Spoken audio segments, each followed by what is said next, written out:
Today we'll be continuing our recap of our most recent trip with the second half, which was a Very Merrytime Cruise on the Disney Wish and Mickey's Very Merry Christmas Party.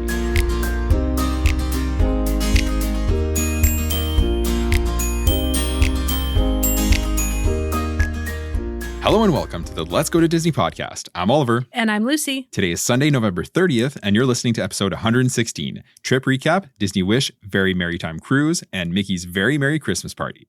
Before we get into today's main topic, here's what's going on in the parks right now. Over at Epcot, the International Festival of the Holidays officially kicked off on Friday, November 28th. So if you've got a trip lined up in the next few weeks, make sure to check out the food booths, the cookie stroll, and the candlelight processionals. The storytellers are also fun to check out as well as you're kind of making your way around the World Showcase. So I would say definitely stop, during your travels on your park day. And reminder that the festival is going to run all the way until December 30th, which sounds far, but it actually gives you a pretty tight window of time if you want to experience the offerings. Really, it's if you're there in the next 4 weeks. Yeah, absolutely. And then the Christmas overlay at Living with the Land is officially open as well. It's officially named Living with the Land Glimmering Greenhouses. This is a really fun overlay to check out, especially after the sun goes down, because there's a ton of pretty Christmas lights just spread out everywhere on this ride. Living with the Land rarely has a long standby wait, but the wait time can certainly reach up to 30 minutes or longer during the Christmas season. So that's just something to be aware of. Yeah, 100%. With that said, we've got a lot to cover. So let's get into today's main topic, which will be a continuation of last week's episode where we covered essentially the first few days of our most recent trip. But today we'll be getting into the back half of that trip. So we did a 4-night Very Merrytime Cruise on the Disney Wish, a 1-night stay at the Coronado Springs, where we did Mickey's Very Merry Christmas Party. And yeah, that was it. I made it sound like there was more, but that was that was the last of it, aside from our travel woes, right? So we'll pick up where we left off, which was the morning of the 17th after our 2 nights at Helios. We didn't need to get up super early on that day, but we gathered the last of our chargers and toiletries in the morning. We got the kids up and dressed, and we actually kept like our Crocs, sandals, and flip-flops, and also the kids' swimsuits in our backpacks so that we could swim and not have to wait for our suitcases. And then before leaving, we actually grabbed a quick coffee and a small breakfast just from Aurora. Oh God, that's hard to say. Aurora Market downstairs, which is in the lobby of Helios. And then we hailed our Uber right around 8 o'clock, and we were back at MCO just, I would say, like right before 8:30. And we were dropped off at arrivals, right? Because obviously, typically speaking, people are coming off their flights and then going to transportation. So we got dropped off at arrivals. And, that's because that's where the DCLs shuttle leave from. So it's essentially one level below where you would take your ride shares, and then right next to the Mears Connect station as well. Yeah, that's right. The earliest available check-in time for the Disney Cruise Line shuttle was 8:30 a.m. And we were one of the first guests there. Our port arrival time was actually pretty early at 11 a.m. So we wanted to be on that first bus out, which we were. So we put on our luggage tags, gave them to the cast members, and we went and checked in, which took us about 5 minutes all in all. Yeah, it was very smooth. Very quick, yep. Then we were handed a DCL bus magnet for our door, which we thought was a great touch. And then we waited to board the first bus, which was right around 10:15 a.m. or so. So we had a little bit of a wait there, but we just kind of all had our tablets and devices, and we just relaxed for a little bit. It was actually kind of nice to slow down after 4 full days at the Universal Parks. Yeah, it was a busy few days, so it was definitely nice to just have a bit of a chill morning, I guess you could say. Agreed. And from there, the ride to Port Canaveral went really well. There was no issues whatsoever. We were off the bus right around 11:10, so it took, I would say, less than an hour, which is nice. I was expecting to be just over an hour, but it was like we hit zero traffic whatsoever. We made our way up the escalator into Terminal 10. We had just our backpacks with us because obviously we had left our luggages with the shuttle. Yeah. And then we made our way through security fairly quickly. The line wasn't too bad at all. Once we were through security, we sat down in the terminal. We were boarding group 3, so we didn't have to wait very long at all. And one thing we haven't mentioned yet is the Navigator app. So leading up to your trip, you can actually see like your reservation details. You kind of see that fun countdown that has your cruise countdown, which is like, it has the faces of Disney characters, and it's just kind of a fun thing to look at every now and again. But when you arrive at the terminal, it becomes so much more than that. You're going to be able to connect to the ship's Wi-Fi, and then you're finally going to be able to see your rotational dining assignments, all onboard activities, character greets, shows, lounges. everything. All of it is right there in the app, which is awesome. Yeah, absolutely. It is really handy and super user-friendly. But anyways, when our boarding group was called around 10 to noon or so, we walked onto the ship nice and early, so we were very happy with that. Of course, they called out our family name, and they said it correctly, which was an exciting thing for us. They welcomed us aboard, which was a really fun memory to have. We both had it recording on both of our phones, so that was nice. And then aside from that, it was just nice to get on the ship a little bit earlier. It gives you time to grab some lunch before it gets too busy, or you can head to guest services or any restaurant to check availability for any offerings you couldn't get reservations for, or if you wanted to make any of those changes you already had to existing reservations. Yeah, exactly. That's right. That's definitely the best time to do that. So once we were on, we explored the lobby for a few minutes, but we quickly made our way up to Marceline Market for lunch. So for reference, this is the kind of main buffet on the ship that's open for breakfast, lunch, and dinner every single day. They have a ton of options like meats, seafood, rice and noodle dishes, like vegetables, chicken tenders, fries, and then all the desserts you could want, right? Yep. Drink stations, obviously, which have like pop and like coffee and tea, exactly. Everything. Pretty much anything you could hope for. Except for alcohol. Yeah, exactly. Yeah. You can find here. And then Caleb had some chicken tenders and fries with veggies. Sophia had a bit of mac and cheese with fries and veggies. You had the tikka masala. I did. And I did too, and it was actually delicious. And then we also had soup and salad and a dessert as well. So we ate so much on this cruise, and probably no one more than me. I ate a lot, but everything was just so tasty, and you kind of have to on a cruise, right? So totally. You just kind of want to make your money's worth, essentially. Yeah, exactly. So after that, we actually made our way to the pool deck, and it was basically empty. There was almost no one there, and the pools were all empty. So we got the kids into their swimsuits really quickly, and they swam for a good hour or so. Oliver and I actually explored the pool deck just a bit. We took some photos on the deck while the kids were splashing around. There's always a lifeguard on duty. Yep. Like, that's the thing. Like, absolutely. We were comfortable walking away, not too far, but just away from the site of the pool. Yeah, exactly. Because we knew that somebody was watching them very diligently. Mm-hmm. Then around 2:00 or so, we got the kids dried up for a bit, and we actually made our way down to our stateroom. We were in a deluxe family veranda room on deck 7 midship, which is pretty much the center of the ship. We were 4 floors away from the pool deck and then 4 floors away from the grand hall. Yeah, exactly. We were in a great location for sure, which is chosen by us. So subtle flex. And these family staterooms, they're really nice and spacious. So it's not as big like as a hotel room, obviously, right? But for a cruise ship, they're a really good size. Yeah. When you first walk in, on your right or left, depending on the orientation of your room, but it was on the right for us, is the toilet plus a sink. And then right next to that is a separate door with another sink and shower. This is probably the best feature of this room, hands down, in our opinion, right? Is having the toilet and the shower separated, and then both have sinks. It's just a godsend when you have, 2 or more people in your room, Absolutely. or rather more than 2 people in your room. My parents do a lot of cruising, and my mom said that's the first time she's ever seen that. So absolutely. It was phenomenal. And then on your left, you have like across essentially from the bathroom and the shower, you have some closet space and your safe. Actually, a lot of closet space. There was tons of space for us. Again, for the staterooms that are on a cruise ship, I thought they were quite spacious. Yeah, agreed. And then as you're entering into the rest of the room, there is a queen bed. The headboard was themed to Cinderella. And then Oliver had ordered some birthday decorations for me. So there was a blanket, pillowcases, and magnetized decorations hanging from the ceiling, which I so appreciated. It was so sweet. Yeah, exactly. Lucy celebrated her 40th on the cruise, so it was a big one. Yes. And the kids and I were excited for you to see that. Yes, I loved it. Absolutely. It made the whole trip. I just loved it. It made me very happy.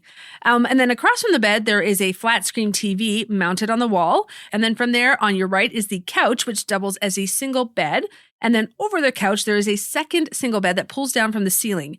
Your stateroom host will actually pull these down in the evening while you're at dinner. And then they're going to come back in the morning after you've headed out for the day, and they're going to put it back up into the ceiling, which gives you all your space back during waking hours.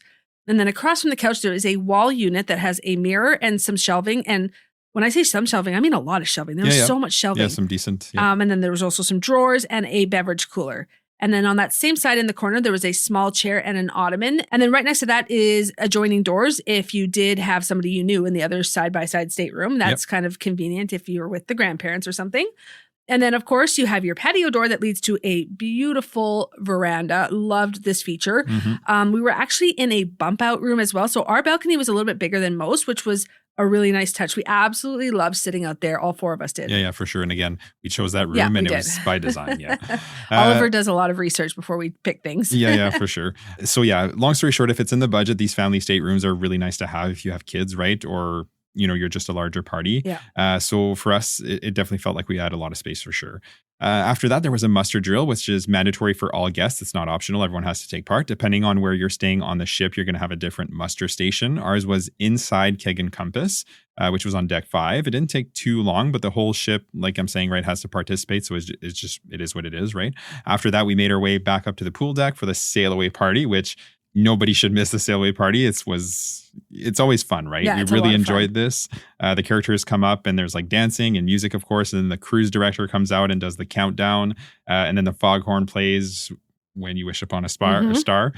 So yeah, it's just an iconic moment for any cruise and one you definitely don't want to miss. Yeah, absolutely. We took a video, obviously. So that's going to be a fun memory for us to have for sure.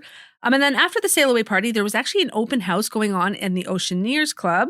On embarkation day, there's always an open house where both the parents and their kids can walk around the club, check out what it looks like and what activities are going to be available, chat with the cast members, and just familiarize yourself essentially with the space. So we took the kids down there. We walked around. They found a couple of things that they thought were cool, but they honestly seemed a little bit let down overall. So we kind of explained to them that it might not be as much fun right now with nothing going on because it was an open house. But as soon as it gets closed off to the parents and all the kids and cast members are there, it would be fun. So they seemed okay with that. And then that pretty much took us to our dinner time. Yeah, that's right. So on DCL, you have 2 dining times for the rotational dining, which are usually 5:45 p.m. or 8:15 p.m. So the main shows also happen twice per night as well. An earlier show around 6 p.m. and then a second show at 8:30. So the thought obviously is that guests with early dining are going to go to the late show and the guests with late dining are going to go to the early show.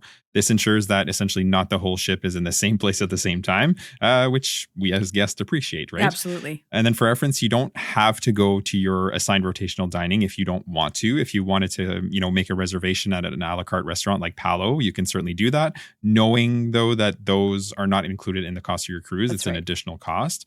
And then aside from that, you can also go to places like Marceline Market or any of the counter service locations on the pool deck as well.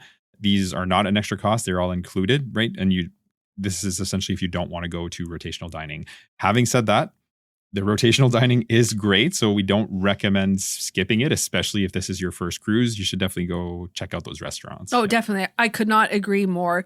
So the rotational dining restaurants on the Wish are 1923, Worlds of Marble, and Arendelle. If you have a sailing of more than 3 nights, you will double up on the restaurant. So for us, our first night was 1923. Second and third nights were World of Marvel. And then the second night was actually a pirate themed night, which was a completely different menu. So it honestly felt like, other than being in the same restaurant, it felt like a whole different restaurant. So a different experience for sure. Exactly. So that was fun. And then our fourth and final night was over at Arendelle. Another thing that's nice on Disney Cruise Line is your serving team will follow you, meaning you will have the same serving team for each night of your cruise. This is actually a really nice feature because they get to know you and your family. So long story short, after the Oceaneer Club meet and greet, we got changed for dinner and then we headed down right at 5:45. 1923 is actually a very nice restaurant, and it's actually 2-sided. So you have the Walt Disney side and then you have the Roy Disney side. We were seated on the Roy Disney side, and we have to be honest, we were a little bit disappointed with our seating placement. So this happens to us a lot at restaurants when we are in the Florida area, Disney Universal area. Yeah.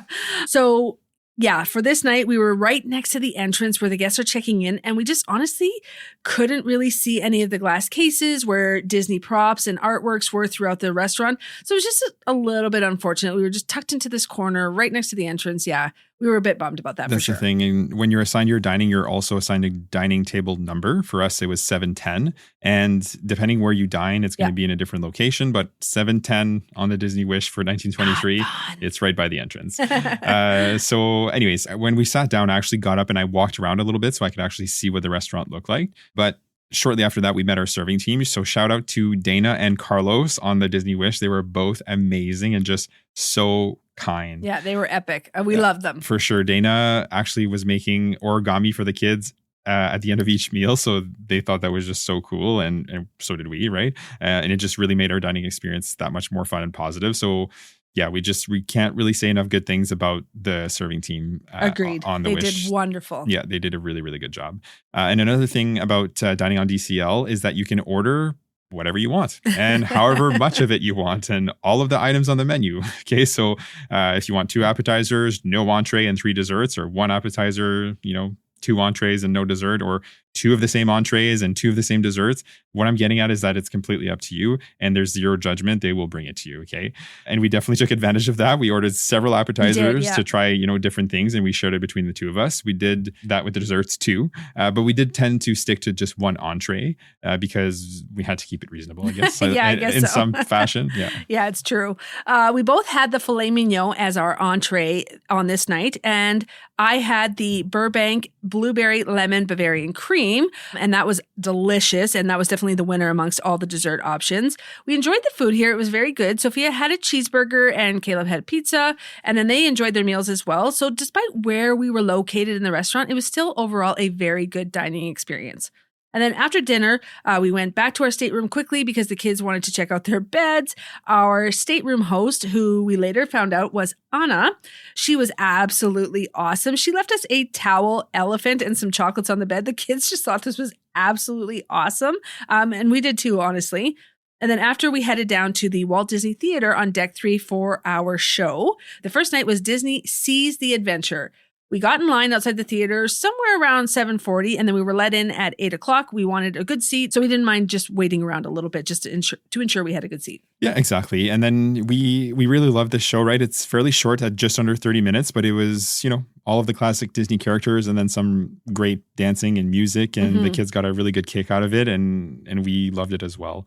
And after the show, we headed back to our room and turned in fairly early. It had been a long day, right? Coming from Epic Universe and doing all of the initial things on the ship, right? So we got cleaned up and we were in bed at a decent time. The following day was Nassau, but we had decided that we would be staying on the ship for this day. And we were really glad we did. We didn't set an alarm. So essentially we weren't in a rush to go anywhere. So everyone slept in a little bit, but everyone was up by 8 o'clock, right? We were kind of... That's just natural for us anyways. Yeah. Yeah. It's even late for us, right? Yeah. But yeah, like I said, we weren't super rushed. So we took kind of videos of Nassau and the beach, and then we slowly got ready and headed up. I was going to say down, but up to breakfast. Yeah. Yeah. Honestly, I agree with you. There's zero regrets. I'm sure Nassau is really wonderful and stuff like that, but zero regrets spending the day on the cruise because I feel like we had just gotten on it, and to get off of it for the day, I was really glad we got to stay on it again. We paid good money to be on that cruise too, and there's so much to do on there. And it's such a beautiful ship. Oh yeah, so I was very happy we decided to stay on. Yeah, agreed. So typically speaking, you have 2 main options for breakfast, either the Marceline Market, which again is the main buffet restaurant, or the restaurant which you had dinner in the night before. So for us, that would have been 1923. There is no assigned tables for breakfast, so we did head to the Walt Disney side for breakfast. Oliver and I both had the egg breakfast, and the kids had cereal. The breakfast was good, but we later found out not any better or worse than what is offered to you at Marceline Market. So after breakfast, we headed back to our rooms. We all got into our swimsuits to head down to the pool deck, and we let the kids do some swimming. Yeah, that's right. I took this opportunity to explore a bit of the ship, right? I checked out the adults only area and the other dining options kind of on the pool deck. The store, the sweets shop, that's up here as well, which is themed to Inside Out, and it's actually super cute in there. And after that, Lucy and I took the kids on the Aqua Mouse, which was pretty fun. We all enjoyed that. And then after that, we got dry and we headed over to Marceline Market for lunch. Again, it was a really similar spread to what it was the day before, with just tons of really great options. We really like Marceline Market, and if that's not coming across, it's great. The kids loved it too. They thought it was just so great to have all those options. They were so excited. And for mass produced food, it's really tasty. Really, really good. Yeah. So after that, the kids wanted to check out the Hero Zone. So we got dressed and we headed over there. So this is separate from the kids clubs, and it's up on, I want to say on the 13th or 14th deck. But I think 13th, yeah. It's very top there. And they had actually an Incredibles inflatable obstacle course set up in there, and that we didn't know what was going on. So that was a nice surprise. So the kids just went through a few times racing each other, which was fun. And I raced against Sophia too. That's and right. We had fun with that. We took a video of it. So. That whole zone is actually really cool. Yep. There's so much other things to do there as well. There's a half basketball court, foosball tables, ping pong tables, air hockey. It's just a fun area to play some games and have some fun as a family for sure. We ended up playing some ping pong as well. We love doing that. Mm-hmm. And then after that, we asked the kids what they would like to do, if they wanted to go to the kids club, and they actually both agreed. So this was going to be their first time being dropped off at the kids club. And being left there. So they were a little bit apprehensive because they just didn't know what to expect, but they knew they could check in with any cast member at any time if they were ready to be picked up, and we would go and get them. So when your kid wants to be picked up, it actually comes to your phone through the Disney app. It's a great, it sends you a notification. Great system. Absolutely love it. So after we got them all checked in, Oliver and I headed up to Hyperspace Lounge to have a drink. It's really, really fun in there. It's not a very big space, but it definitely feels like a Star Wars bar. There are windows in here that look like the windows on a starship, which travels to different planets. So that was pretty cool. We each had a drink here, and they brought us some small bites, which were jujubes, dried fruits, and chocolate-covered pretzels. Yeah, that's right. And after that, we explored the ship a little bit more, and we checked out the store off of the Grand Lobby for a while. And we, just while the kids were at the club, we went and picked them up right around 4:30 so that we could slowly, kind of start to get ready for dinner.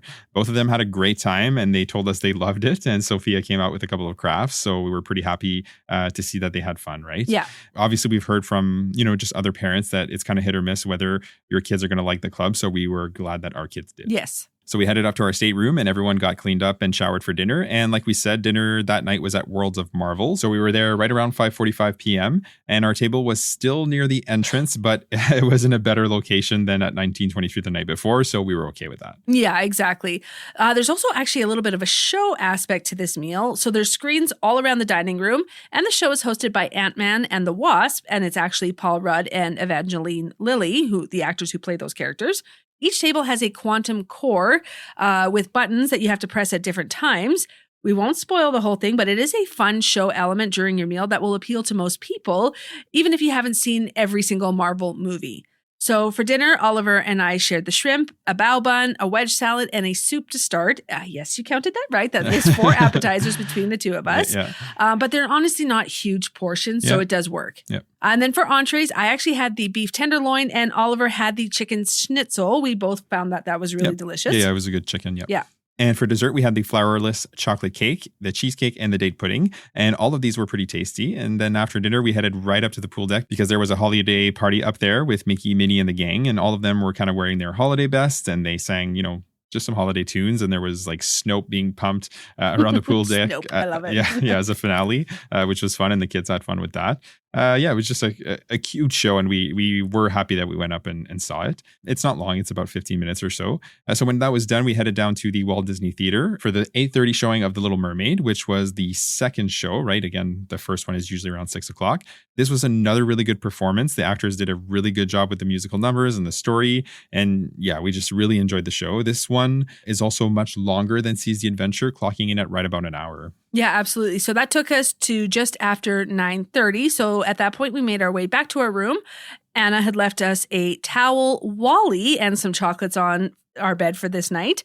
Everyone got cleaned up and we got to bed early because the next day was a big one. It was the Castaway Key Day, and we were heading off the ship. So this was going to be a bit of an earlier start as well for us. So we were actually up around 6:30 a.m. We were able to walk onto Castaway Key as early as 8:30, and we wanted to get off the ship fairly early to take full advantage of our day. So we took some photos and videos from the veranda while everyone was getting ready, and then we headed to Marceline Market for breakfast. The breakfast offerings here were actually even a little bit better than a rotational dining breakfast, in our opinion. They had eggs, potatoes, hash browns, all the breakfast meats you could want, an omelet station, waffles, pancakes, French toast, oats, cereal, yogurt, you name it, they have it. The kids both had cereal again, and I think they had some fruit as well. You and I just had like a mishmash of so many items, and coffee, of course. I love a good buffet. Like I just love being able to grab this and this and this and that. Like they even had like roasted mushrooms with like tomatoes that you could put on your eggs. It was just like delicious. I absolutely loved it. Yeah. It makes you want to go back. I know. But yeah, for sure. And then also this was Lucy's birthday. So it was pretty special that we were celebrating it on Castaway Key. So once we were done breakfast, we went back to the room to gather our backpack.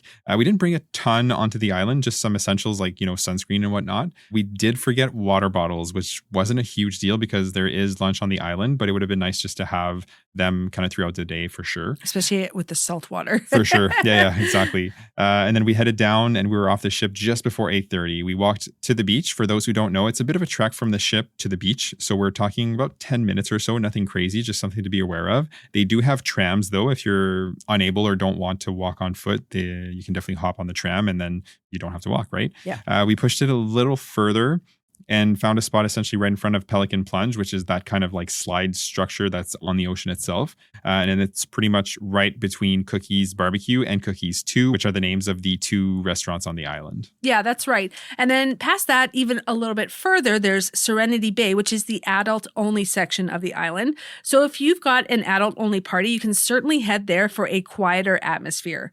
So right away, the kids went right into the ocean and started swimming. They had an absolute blast splashing around. But I will say that the salt water did completely throw them off. I guess we didn't warn them that it was salt water. I didn't even think to do that. Yeah. So they weren't expecting that. It was quite funny, but it certainly did not slow them down. Yeah, exactly. And then I set off actually to the bike rental booth. I wanted to do the Castaway 5K. It's basically an honor system. So they tell you the route and then you go run it on your own, right? And then you come back after to get your medal. You say, hey, I ran it and here you go. They give you your medal. So I did that. It didn't take me too long. But it was actually a beautiful run. I was running just before 9 a.m. So it was nice and it wasn't too hot yet. And it wasn't windy or anything. It was just perfect running conditions. And then once I was done there, I gathered my medal and headed into the ocean to swim with the kids. Yeah, that's right. So we swam around for a bit. We actually went over to the Pelican Plunge and did the slides a few times. And then we had reserved the Extreme Getaway Package, which is C18 if you are keeping track. That's on the Port Adventures page on the Disney Cruise Line website. It includes a 1-hour bike rental, snorkeling equipment for the day, and an up-close stingray experience where you get to feed them and interact with them. The bike and snorkeling equipment you can pick up and do anytime you want, but the stingray encounter, you did have to reserve a time when you are making your booking. So we booked that for 1 p.m. and we plan to do it just after lunch. Yeah, exactly. And then around 10 o'clock or so, we picked up our snorkeling equipment. We got everything on essentially, or we picked everything up rather, and then we headed out. The dedicated snorkeling area is actually marked by, I don't know, like lines and stuff. Yeah, line buoys. You're right. Yeah. But then there's actually buoys in the middle of the space that kind of indicate where there's like sunken treasures and things to find, right? And they have everything there from like shipwrecks to Disney characters. We were out there for about an hour and a half or so. It's actually quite the swim to get out there, but the kids absolutely loved it. We saw a ton of fish. We found some shipwrecks and we found Daisy, Prince Eric, and Mickey, which was a highlight for me, which was awesome. And yeah, we can't emphasize this enough. This was the most fun we had all Agreed. day. Yeah. Our kids were essentially just at the right age where, you know, they're decent enough swimmers that there's no stress for that. And we were able to just kind of head out and enjoy the experience. And it certainly made an impression on them because they loved it. Yeah, they've never done it before. Sophia took her a couple minutes just to kind of figure out the breathing. Like just don't with panic. The snorkel, Yeah. But once they both got it, oh my gosh, they just had so much fun. Yep. They were raving about it after, and still to this day, they are talking about it. It was absolutely great. We will say that if your littles aren't strong swimmers or if they are just a little younger, it was a farther swim than we anticipated to get to anything really like to see. Mm-hmm. So we're not saying don't do it, but you do have to make it quite a ways out before you start to see any of the sunken stuff. And to really get the most out of it, you're going to have to spend some time out there in the water when you reach that area. Yeah, for sure. So just something to be aware of. We would definitely say that this is great for kids around 6, 7, and then older range. And they should certainly be decent swimmers. But anyways, by the time we got back to shore, got our stuff off and returned it, it was right around noon. And lunch on the island for us was from 11:30 to 2 p.m. So we headed to Cookies 2 since we were slightly closer to that one. Yeah, exactly. They had a barbecue lunch, right? So they had like burgers, chicken burgers, sausage, ribs, and then, you know, with like salads, mac and cheese, and a few dessert options as well. The kids had chicken tenders and mac and cheese and a bit of salad and fruit. Lucy had a burger and I had a chicken burger. The food here was okay, not great. It wasn't like, you know, up to the standards of Marceline Market, but we didn't expect it to. So it was okay for a midday break essentially on the island. I will say the chocolate chip cookie was amazing. And maybe that's why it's called Cookies. Yeah. But that took us right to 1 p.m., which was our stingray encounter reservation time. So depending on where you set up shop for the day, this is actually closer to the front of the island, like closest to the ship. So essentially right next to I always have a hard time. Good luck with this one. She sells seashells, the merch store. Okay. So we checked in there just before 1 p.m. We were given life jackets and then snorkeling equipment again. And we waited in a little shack essentially. There wasn't many of us, maybe like 15 people or so. Yeah, that's right. So a cast member came in and they gave us a little bit of a briefing, essentially that all the stingrays are female. Their stings are clipped so that they can't sting anybody, but it does not hurt them. It's just like cutting your hair or clipping your fingernails for us. So there's no nerves, there's no pain for them, and they just grow back continuously. They also talked about how to touch them and feed them. And then after that, they split you into groups. And then they have these little floating stations that are shaped in like half circles, and the cast member is in the middle, and then we're all in the line all outside of the half circle. And then the stingrays are actually trained to come up on the station, and this is where you get to feed them. Yeah, exactly. That's right. So they come up essentially one by one, and then the cast member would give us food. So think like shrimp and pieces of fish. Yeah. And you hold it in your hand, fist down, and when the stingray kind of just starts to float over your hand, you just let it grow and draw your hand back. It's a little hard to explain, but super easy to do when you actually see like a cast member demonstrate it. And when the stingrays are up there, you can actually pet them if you want to, and you essentially do it on their fins, like on their back, essentially in a circular motion. The kids thought that this was super cool. Caleb fed them. Sophia was a little hesitant, so she didn't actually feed them or pet them at all, but they're really right in front of you. So she got to see them right up close, which like at least there's that, right? And after everyone gets to feed them a couple of times, they actually push the stations back onto the beach, and then you can actually swim with the rays on your own for the rest of the hour. We let the kids roam a bit. Sophia was a little scared, but she enjoyed kind of just watching them from a distance. But Caleb was definitely a little bit more adventurous and willing to put his face in the water and get closer to them. So yeah. Yeah, for sure. Caleb was definitely more adventurous than Sophia for this, which isn't always the case with our kids. This was actually a highlight for Caleb as well. He's going to tell you that this was his favorite thing we did all day, but snorkeling was pretty much on par with that as well. He had an absolute blast on Castaway Cay. And honestly, so did Sophia, really. She just was a little hesitant about something swimming towards her like totally. That. So once we were done there, we returned our gear and we headed back to our area of the beach. It was right around 2 p.m. at this point, so we did make our way over to the bike shack. We each picked up a bike and we set out on a bike ride. They had a ton of different like sizing options. Yeah, so if you're worried that they don't have smaller bikes for your kids, they do. Yeah, and they have helmets. Helmets, which was kids must wear helmets. Adults is optional. Yep. And they also, I just wanted to mention, they had bikes with the little seats for your babies on there too. So I thought that was great. They just had a bike for everyone essentially. Yep. This was a really nice paved bike path that winds on the left side of the island. There's also an observation tower along the path. So we parked our bikes there for a little while. We made our way up. It gives you gorgeous sweeping views of the island and then the ship off in the distance. There's also mounted binoculars. So the kids honestly had fun just looking through those, and we took a bunch of photos. Yeah, exactly. And after the bike ride, it was getting close to 3 p.m. So we called it a day at that point, right? So we gathered up our stuff and we started heading back to the ship. I actually stopped at She Sells Seashells on our way back, and I just picked up a Castaway Cay magnet that's on our fridge as we speak.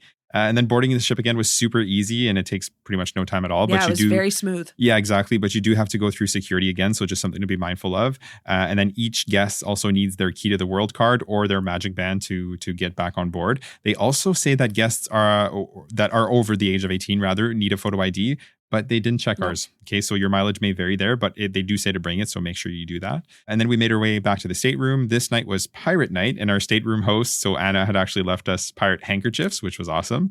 We hadn't packed like costumes or anything, but we all essentially had matching Disney, I would say, cream-colored shirts with just kind of red stitching on them for this night. So, that was our pirate night theming, I guess you could say. It actually worked with what we were wearing. For sure. With the handkerchiefs, it kind of completed the look for sure. So yeah, we got the kids cleaned up. And everybody was so sandy. I just have to say that. That was the only part I didn't like, was how dirty we all came back. No, it's the beach, right? I hate sand, so. Yeah, so exactly. So we got the kids cleaned up, and they wanted to go back to the Oceaneer Club. So I brought them down while Lucy was getting ready. And then I got ready quickly, and we actually headed down. We had a bit of time, so we headed down to the Rose Lounge, which is attached to Palo, for a little birthday drink before dinner. Yes, it was very nice. And it's such a beautiful lounge. They actually have a bunch of tables just overlooking the windows out into the ocean. So we got to grab a table like that. Yep. It was the perfect spot.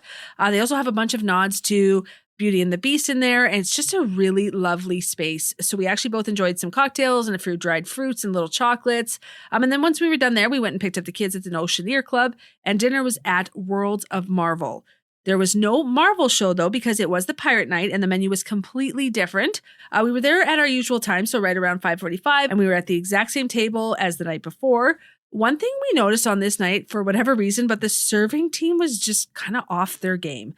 Drinks took forever to arrive, and honestly, on our second night, they must take note of what we order. Oliver always ordered a club soda with lemon in it. I always ordered a Coke and water. You had water, and the kids liked Fanta and ginger ale and lemonade and water. And so the second night, that was like waiting for us when we got there. But yeah, they were just a little bit off their game. We never received one of our appetizers we ordered. They brought Caleb's soup to the table next to us, and then everyone just seemed very rushed. It was weird because it was not like that at all on our first 2 nights and not like that on our last night either. We're not sure exactly what happened, but it wasn't the best dining experience on this specific night. Yeah, and it is unfortunate, but I do agree with that. It was, the good news is that that's an anomaly, right? So out of the 4 dinners we had, that's just the one of them that was like that. And another thing too that I had actually chatted with our serving team the night before, and they knew it was Lucy's birthday this night. But it took so... I did not know he chatted. Yeah, I know. I had told him not to. But you knew I was going to. But it took so long for us to get our food. What I'm saying that is that it took so long for us to get like our dining food that we were some of the last guests left for the 5:45 dining time. And when they did bring her out a little cake and they sang happy birthday, but it just felt rushed and kind of like an afterthought. And I know it might sound spoiled to say that, but it's just, it did because everybody was gone. And we saw other birthdays where it happened like before the rest of the desserts came out. Like it wasn't rushed. Sure. Yeah. So it was just a little bit unfortunate and kind of a bummer, but don't take that to mean that dining on the Wish is not great, because overall we were super impressed with the dining and just our serving team on the cruise kind of overall. But yeah, like Lucy said, they just seem to be just a little bit off their game on this night, which again was disappointing just because it was your birthday. Yeah. But I digress. So once we left dinner, we went back to the pool deck because there was a 7:30 pirate show. So this one is not the main one with the fireworks. So this one features Disney characters and they kind of sing a few songs, and it doesn't last too long. It's about 15 minutes, but essentially that's in between show, I guess you could say. So we headed back to the room after that. Anna had left us a towel squid with chocolates that were medallions stamped with a pirate skull on the one side and the quote, "Dead men tell no tales" on the other side. So I thought that was really, really fun. Yeah, for sure. And then we headed back right around 9:40, about a half hour or so before the show. We got a really good spot on the steps leading up to the pools. The show is officially named Pirates Rockin' Parlay Party. It features musicians dressed as pirates who play some fun tunes. There's actually no Disney characters apart from Captain Jack Sparrow, who makes an appearance right before the fireworks go off. It was a cool show and the kids really enjoyed it. The whole thing lasts about 20 minutes or so. And then after the show, we headed back to the stateroom, got the kids ready for bed, and we turned in not long after that as well. The next day was a sea day, and we had a couple of things planned specifically for this day. Oliver and I had a Palo brunch at 9:30, and the kids had the Royal Gathering at 11:45. And when we say kids, we actually really mean Sophia. Our son could care less about the princess photos. So we were all up between 7:30 and 8. We got the kids ready, and then we headed up to Marceline Market for breakfast. Again, Oliver and I had just coffees because we were going to have our brunch, and the kids had cereal again. Yeah, exactly. Then after breakfast, I brought them down to the Oceaneer Club. And then shortly after that, Lucy and I headed to our Palo brunch. So we didn't get overly dressed up for this. I wore a polo shirt essentially with nice shorts, and Lucy was wearing kind of capris and a nice blouse. There is a dress code for Palo, but it is a little bit more lax for brunch. So I think it's pants for dinner, but you can wear shorts for brunch. Somebody was in a bathing suit. Yeah, so. Well, you're really not supposed to do that. Yeah, so. They let her in though. Yeah, but it says it right on the restaurant so don't page, do it. not to do that. But yeah, so your mileage may vary there. But I would follow the dress code. And yeah, long story short, the restaurant is beautiful, and it also has subtle nods to Beauty and the Beast. We were sat in a really nice booth right by the windows that overlook the ocean. Beautiful, beautiful space. Our server was named Cesar, and he was awesome. Just so nice. I had a mimosa, and Lucy had, what was it? It was kind of like a fizzy juice. Yeah, I can't remember what the name was, but it was delicious. It had like Sprite and juice. Yeah, it was perfect. I had a sip. It was super good. Yeah. And then he brought out 2 big plates. So Huge one had plates. Yeah. Oh. So one had sweet options. So think like muffins, croissants, like a Nutella pastry that was just unreal, and like a couple of other things. And then also a savory plate with like focaccia bread and sun-dried tomato bread, cheese bread. And a couple of other options as well. So it's essentially 2 platefuls of carbs, okay? And everything was like, we sampled most of it. It was really, really good. And then for our actual kind of entree for brunch, Lucy had the 3 cheese omelet and I had the ham and cheese frittata, which were both really, really good. And then I also had the strawberry waffles and you had the apple cinnamon waffles. Yes, they were delicious. Honestly, at this point, we were both so stuffed beyond belief because I wasn't expecting that they were just going to bring those 2 plates out apart from what you order off the menu. So it's just so much food. For sure. And then like you're eating so much more in a day than you normally do. So like you wake up not as hungry as you normally would be, right? Plus I had the juice, which is filling too, right? There was just so much we wanted to try and some seriously good savory options, but we just couldn't eat everything. It was a really delicious meal and a fun experience. We would definitely do that one again. We talked about it after, and the next time we do it, we're going to make the reservation a little later in the morning and then just try all the savory options. Yeah, absolutely. There was a spicy Italian sausage flatbread and a Parmesan crusted chicken that I really wanted to try. So that's going to be definitely a must do for us next time. Definitely. And then after brunch, we went and picked up the kids from the Oceaneers Club, and we made our way to the Grand Hall for the Royal Gathering. Caleb was not into it at all, but Sophia loved it. She got to meet and take her photo with Moana, Tiana, Rapunzel, Belle, and Cinderella. This was the first time she ever got to meet Belle, so that was pretty exciting for her. For sure. Cinderella was right in front of her statue in the lobby, so we actually took a family photo with her, which was fun. Caleb smiled for it, which we appreciated. We had to coax him a little bit, but yeah. And then after that, we went to the Marceline Market and got the kids some lunch, although Oliver and I could barely look at food at this point. We were still stuffed. And then we made our way back to the room. We all got our swimsuits on and we headed to the pool deck. The kids got some really good swimming in. We all rode the Aqua Mouse again. And then Oliver and I went down the Slidosaurus Rex, which is the big yellow slide on the pool deck. It was fun, but the kids didn't want to go on it for some reason. They just preferred to swim. After the Aqua Mouse, they just wanted to go back to the pool. So we're like, okay, that's fine. We'll go ride it. And then once we were done swimming, we went back down to the stateroom and the kids got showered and ready for dinner. They wanted, again, to go back to Oceaneer Club. So we obliged, right? So I brought them down there a little bit before dinner. And then you and I actually did a bit of packing to get ready for the next morning since we were already disembarking. That was kind of a bummer. But once we were done that, we got ready and just kind of explored the shops. And actually, there's a really gorgeous viewing area at the front of the ship on deck 5 that we had not discovered until right before dinner. And we were kicking ourselves because... Because it's just, we wish we had discovered it before because, it's just, you're right at the front of the ship. You can see up into like the, what do you call it? The... captain's quarters, essentially? But like the bridge. Yes. Right? So where like the captain and, where they hang out. Yeah, exactly. It's just a beautiful, I would say the most beautiful viewing area on the ship. So we were kicking ourselves that we had not found it until just then. But, this is just, I would say this is just a theme of kind of our experience as a whole. We loved it, but we definitely want to start cruising more often and kind of just spend more time exploring the ships, right? Like to get more in depth for this exact reason. Yes. We saw and did a lot, don't get us wrong, but there's also a lot we didn't see and that we didn't do. So 4 nights goes by like in a flash for sure. So our next cruise is going to be 7 nights for sure. Yeah. And anyways, right around 5:30, we went and picked up the kids for dinner from Oceaneer. And then our last meal was at Arendelle, which is obviously the Frozen themed dinner. We forgot to mention too, at some point during this day, we did a load of laundry. Yes, you're right. Yeah. Yeah. It was earlier during the day while we were at the pool, while we were hanging out at the pool. Yeah. It was really great too, because once again, through the app, it'll tell you when your wash is done. Yeah. And then they expect that you go and get it pretty quickly, and then you put it in the dryer, and then it tells you when that's up too. So it was actually really convenient. And that's the midship on deck 8. Yes, exactly. Yeah. So going back to our supper at Arendelle, our table on this night wasn't actually too bad. We weren't super close to the stage, but we weren't near the entrance or anything like that. So we'll definitely call that a win. The restaurant is really well themed. The ceilings, the pillars, the chairs are all fun Frozen themed details. There's a raised stage right in the middle. The dinner is themed around the celebration of Kristoff and Anna's wedding. There's also Elsa, Olaf, and Oaken, which is the shopkeeper. Yeah, woohoo. Exactly. Yeah. They come out a few times during the meal, and then they actually come by your table quickly to say hello as well. They don't linger or anything like character meals at the parks, but it's still very fun. Our dining experience this night was back to normal. The serving team was back to normal as well, and all was well. I had the Elsa's Royal Baked Scallops to start, and Oliver had the cheese and rosemary ham tart. Mm-hmm. And then we also shared the carrot soup. For our entrees, I had the beef ribeye and Oliver had a shrimp and scallop pasta dish, and they were both super tasty. Very tasty, yep.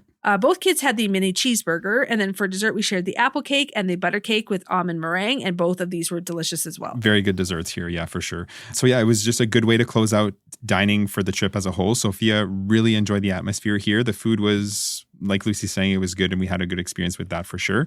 So after we left Arendelle, it was the last show on our last night, right? Which was Aladdin, but we actually made our way to the theater right around 7:50 or so because, again, it was our last show and we wanted to get good seats for it. Yeah. And it was the best show by Hands far. down. The genie was awesome. He was hilarious with he had fun jokes for the kids, but he also had jokes for the parents, right? Yeah, he was great. Yes. The musical numbers, especially You Ain't... The genie song. Yeah, You Ain't Never Had yeah. a Friend Like Me. Yeah, that was the best sequence in any of the shows we had seen. And we've been to a lot of Broadway shows as well, on Broadway, all over.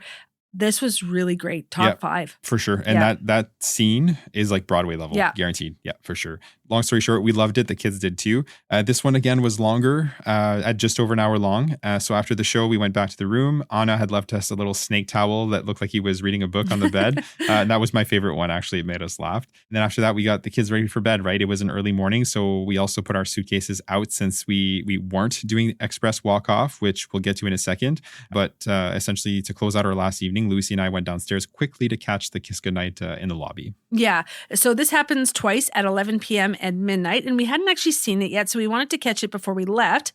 After that, we turned in for the night as well. So like Oliver alluded to, there are 2 main ways to disembark the ship. You can either do express walk-off, where you handle your own luggage, and then you can just get off the ship as soon as it clears customs, which is usually around 7 a.m., or you can leave your suitcases outside of your stateroom by 10 p.m. the night before, and they'll be waiting for you when you get off the ship.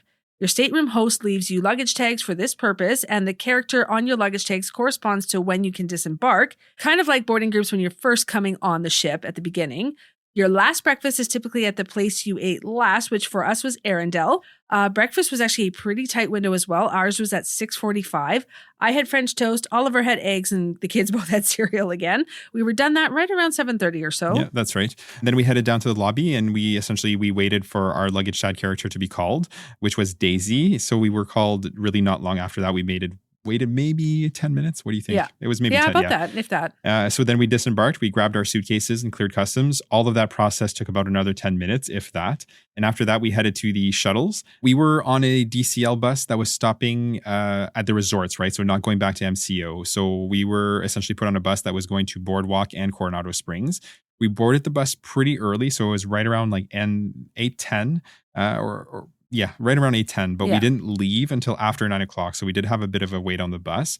But, it was fine because we were all tired at this point and we didn't really mind. We just kind of all got on our devices. The kids got on their tablets and they didn't really get much screen time at all during not at all. The cruise whatsoever, right? So yeah, the ride to Coronado went really well. We were there around 10:15.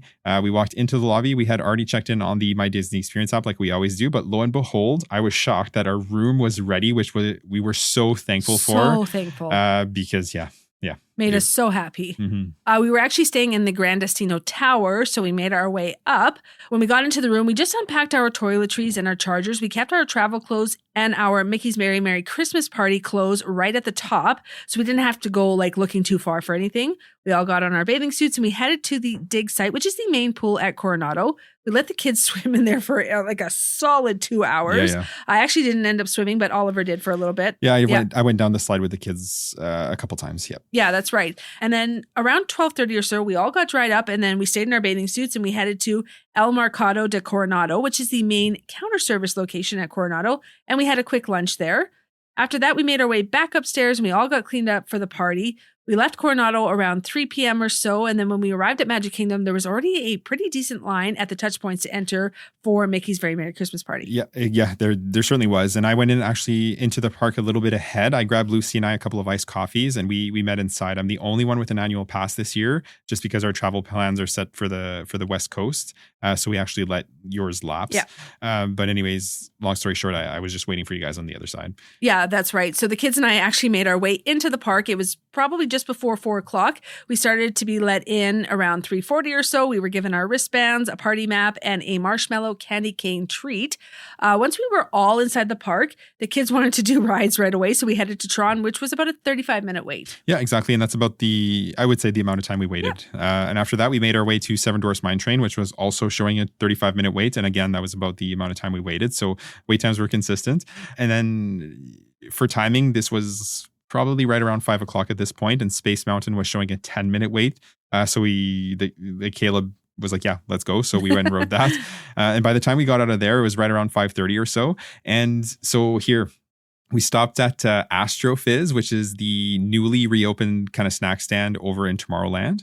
But we weren't there for a snack. We were actually here for the popcorn bucket that's only available at Mickey's Very Merry Christmas Party. And this is the one that looks like it doesn't look like, it is a red truck with Mickey in the driver's seat and then Goofy's in the box with a Christmas tree.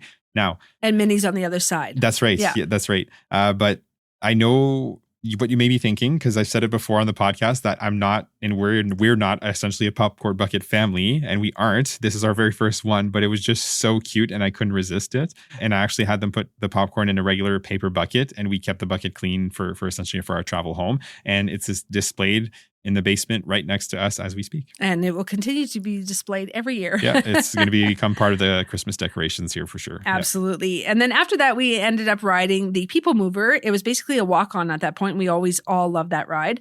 By the time we got off of there, it was almost 6 o'clock. And this is officially the time when day guests are filtered out and cast members start to check for wristbands. We stopped by the lunching pad because the cookie stations were actually officially open as well.